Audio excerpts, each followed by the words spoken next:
sumergirte o identificarte con la experiencia, sino en saber salir de ella haciendo una forma.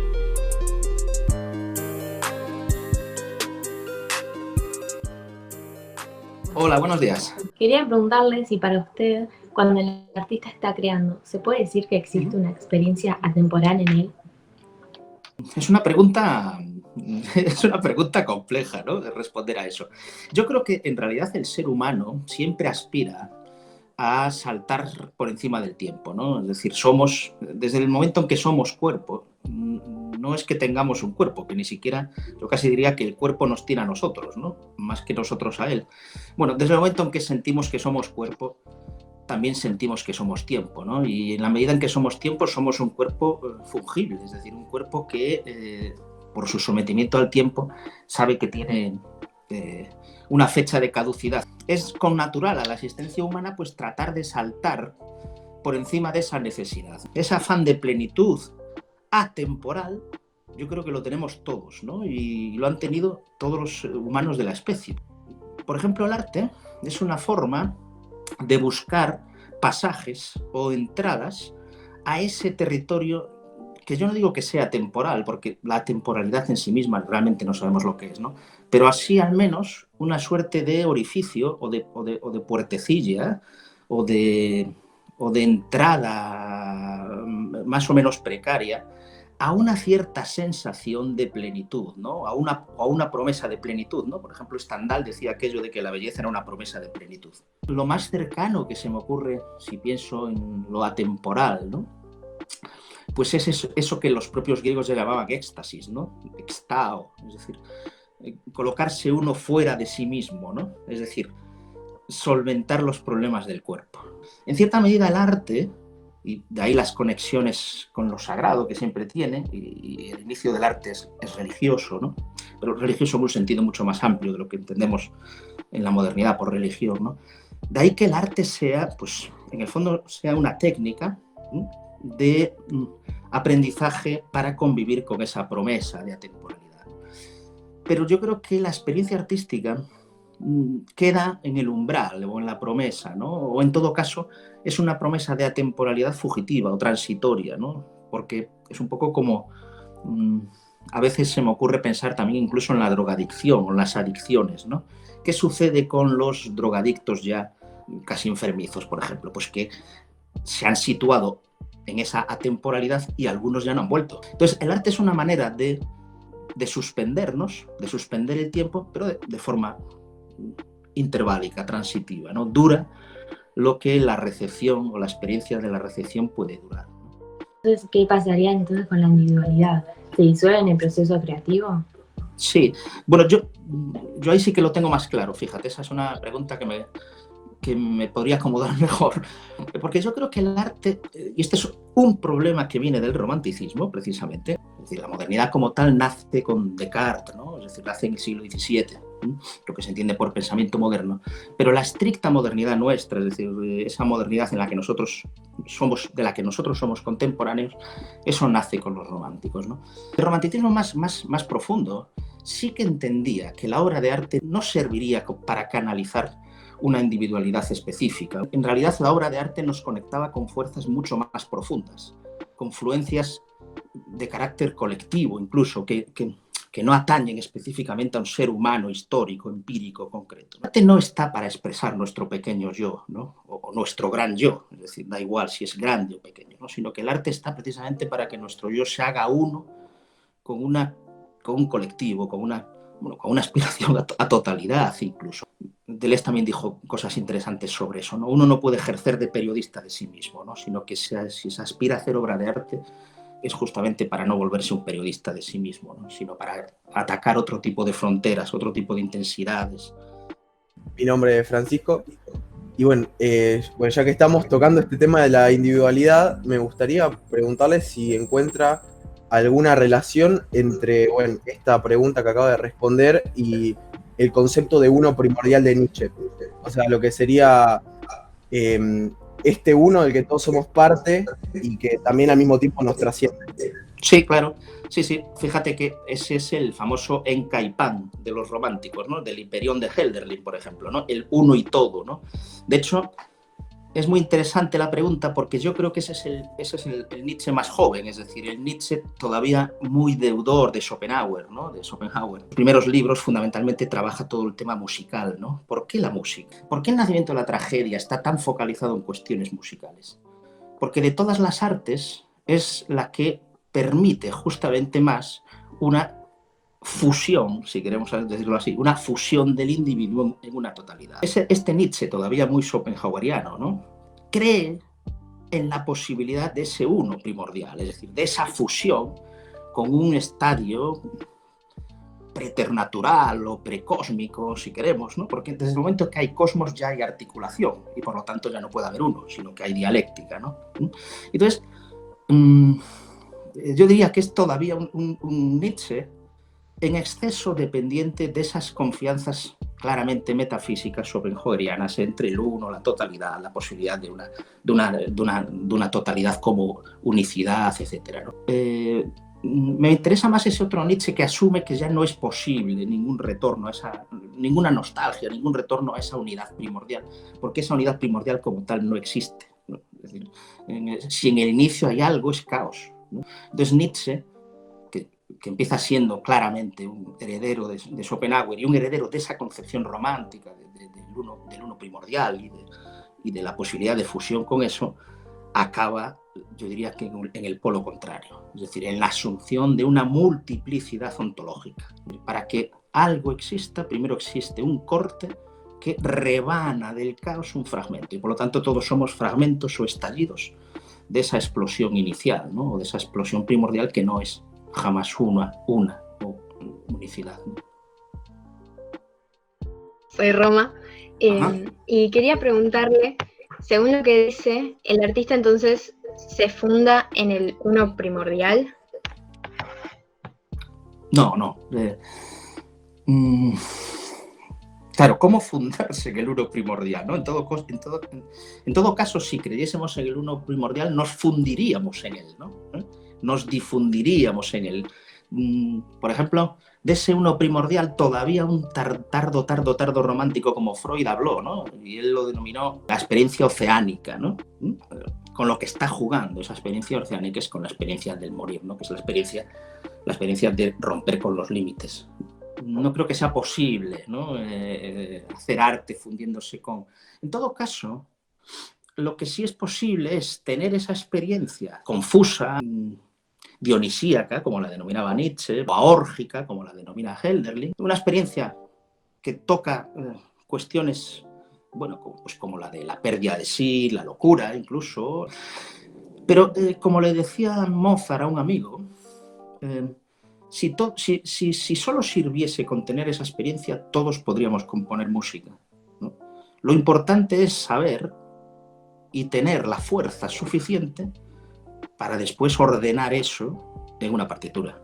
Si existe el arte, no es en el sumergirte o identificarte con la experiencia, sino en saber salir de ella haciendo una forma. Y Mozart avisaba ya que había que ser muy fuerte para eso, porque decía él que él escuchaba infinitos ritmos diferentes que a menudo, si no tenía la suficiente salud o fortaleza, acababan con su capacidad de resistencia, ¿eh? Por eso agota tanto muchas veces hacer arte, ¿no? En la catarsis de Hermann Nietzsche, ahí ¿no hay una fusión en el uno primordial? Yo creo que no. Bueno, el término de catarsis es un término sometido a cuestionamientos ya desde Aristóteles, ¿eh? Catarsis es un término médico. Catarsis viene de kazaros, que significa puro, y de cazarén, purificar. De manera que lo que está pensando Aristóteles cuando utiliza catarsis es una especie de purgante. Entonces, un purgante es un veneno. Todos los purgantes son venenos, ¿no? Necesita dosificarse. Si tú no dosificas la purga, puede llegar a ser letal, ¿no? ¿Por qué Aristóteles utiliza el término médico de purga, de catarsis? Porque él cree que lo que necesita el ciudadano, es decir, el colectivo que asiste al teatro, es un purgante que les sirve para sacar al exterior todas las enfermedades que sufre el cuerpo social. todos los miedos, todas las represiones, si queremos verlo psicoanalíticamente, ¿no? En el sentido de la obra de arte se saca dosificado porque está sometida a una serie de reglas. Por ejemplo, Aristóteles era muy claro en esto, ¿no? Que tiene que haber un principio, un nudo y un desenlace, que tienen que existir una serie de características, ¿no? Es decir, está diciendo cómo tienes que hacer la dosis, ¿no? Para que esa dosis no resulte excesivamente problemática, ¿no? De manera que, desde el momento en que hablamos de términos medicinales, no podemos hablar ya de fusión. Lo que estamos es hablando de mediación, de control, de articulación. Entonces, profesor, ¿todo arte es una purga? Sí, en buena medida sí, yo creo que sí. Lo que pasa es que es una purga a veces de enfermedades que ni siquiera sabemos nosotros que existen, ¿no? Yo creo que el arte es una cuestión de diálogo, ¿eh? Es una cuestión dialéctica, es una cuestión en la que uno arroja sus signos hacia los demás y los demás tienen que incorporar esos signos, codificar, decodificar esos signos. De manera que si el arte sirve solo para curar o cuidar mis pequeñas enfermedades o mis grandes enfermedades, bien, está bien, pero no tendría por qué interesar a los demás. Bueno, yo ahora le voy a hacer una pregunta que lo va a mover un poco de un tema diferente, que es que ¿cuál es su pensamiento en torno a la mímesis del arte? Es un tema aristotélico también, e incluso anterior a Aristóteles, ¿no? Yo soy un defensor de la mímesis, ¿no? Yo entiendo que la mímesis es mucho más que el mero arte figurativo, que el arte naturalista o representativo, ¿no? A Aristóteles le interesó mucho el tema de la mímesis, ¿no? Y le interesó mucho porque, como él decía, es la forma en que los seres humanos aprenden unos de otros. Yo aprendo imitando. Mímesis es imitar. Es decir, solo en la imitación se produce un crecimiento de aprendizaje. ¿Por qué? Porque empezamos a imitar no meramente la carcasa exterior de nuestros padres o de nuestros mayores, sino que empezamos a imitar la forma con la cual ellos dialogan con el mundo. Entonces, la mímesis no es una mera copia. Ya solo aunque fuese una mera copia sería interesante, ¿no? Porque el conocimiento solo se produce por copia. Por ejemplo, tú imagínate que ves a una persona por la calle, te fijas en ella y no la conoces, pasa por delante y se va. Alcanzas su esencia en la segunda vez, es decir, en el retorno al modo de una copia de esa persona. La repetición es la promesa del conocimiento. Hay un momento, otra vez justo en el romanticismo, en que se aprieta un poco más el acelerador en esta voluntad de mímesis. El momento en que algún romántico dice, yo es que no quiero imitar solo la carcasa exterior, o por ejemplo los gestos, sino que quiero imitar la producción misma. Ese individuo dice, para mí es una imitación mucho más profunda, mucho más intensa, que la de la mera exterioridad, ¿no? Que tanto atacaba Platón. Porque yo lo que hago ya no es mímesis, dirá, sino poiesis, es decir, producción. Yo trabajo, no copio la naturaleza, sino que hago como la naturaleza. Y entonces eso es lo que hace que el arte, desde el romanticismo en adelante, empieza a alejarse de la necesidad de una mímesis muy pegada al referente. ¿Por qué? En favor de una productividad. Y eso es lo que hace que se rompan las cadenas de la representación naturalista, ¿no? Vivimos en un mundo súper mimético, hipermimético, ¿no? Pero de todo punto apariencial nada más, ¿no? Es decir, puramente simulacral, ¿no? Pero diríamos que este hiperrealismo simulacral lo que esconde es un nivel de productividad, de poiesis brutal, porque ahora quien hace la poiesis, es decir, quien hace la naturaleza, es el propio sistema cibernético. ¿Qué es lo que usted piensa sobre la recepción de la obra de arte y si realmente todos podemos acceder a aquella experiencia artística o es solo para algunos? Sí, yo pienso, esta es una pregunta trampa esa, porque es una pregunta aparentemente muy ingenua, pero que esconde muchas capas por debajo. Nosotros hemos naturalizado por completo la experiencia artística o la experiencia estética. Creemos que todo el mundo vive el arte, tiene una experiencia artística, ¿no? Los expertos todavía no tienen claro que esa emoción sea universal. Yo soy de los que creo que no es una experiencia universal, es decir, que es una experiencia cultural. De manera que ese concepto de arte genérico, tal como nosotros lo entendemos, realmente no existe como tal hasta el siglo XII-XIII. El concepto, como todos los demás conceptos del lenguaje, forma parte de un campo cultural. Cada cultura lee de manera distinta los mismos textos, los mismos objetos. Si existiese de manera natural la recepción del arte, que yo lo dejo en un suspenso, bien, pues después de eso, lo que tendríamos es que aprender cuáles son los protocolos de conocimiento y de experiencia artística que nuestra cultura tiene. Tomando esto que estás contando, ¿cómo ves en la actualidad lo que sucede con la pandemia? Yo creo que la pandemia, por la parte positiva, por ejemplo, la pandemia nos ha enseñado que ser es ser expuesto. Es decir, nos ha mostrado la natural exposición que es existir. Primera lección interesante. El yo no es en absoluto una entidad fuerte, no es esa estatua de mármol que creíamos que era, sino que es una entidad que hasta un microbio la descompone. Eso significa, por lo tanto, ampliar nuestro campo de permeabilidad también. Por lo tanto, receptividad, permeabilidad, todo esto creo que la pandemia nos lo ha enseñado, ¿no?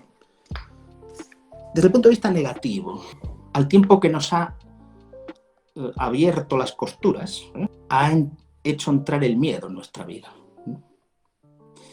Otra circunstancia que yo creo que también nuestra generación no había sentido nunca, ¿no? Es decir, el miedo como ambiente, ¿no? El miedo circunstante. El miedo como experiencia de la que nadie puede escapar. En principio, el miedo no es una experiencia que favorezca el arte, porque el miedo es paralizante. El miedo es una transgresión al lenguaje y al gesto brutal. Primera pregunta que nos podemos hacer. ¿Es posible hacer arte en el miedo? ¿Seremos capaces de formalizar, como decíamos antes, es decir, de articular por encima del miedo esta experiencia? Sin embargo, ha habido otros momentos en donde la humanidad ha tenido que convivir con el miedo y ha surgido un arte específico. Por ejemplo, los diferentes expresionismos son criaturas del miedo. Yo creo que es muy posible que todas estas artes frías en las que estábamos envueltos en los últimos 15, 20 años, todos los neogeos, los neominimal, todo este arte computerizado, va a perder gran parte de su fuerza en favor de un nuevo rebrote expresionista.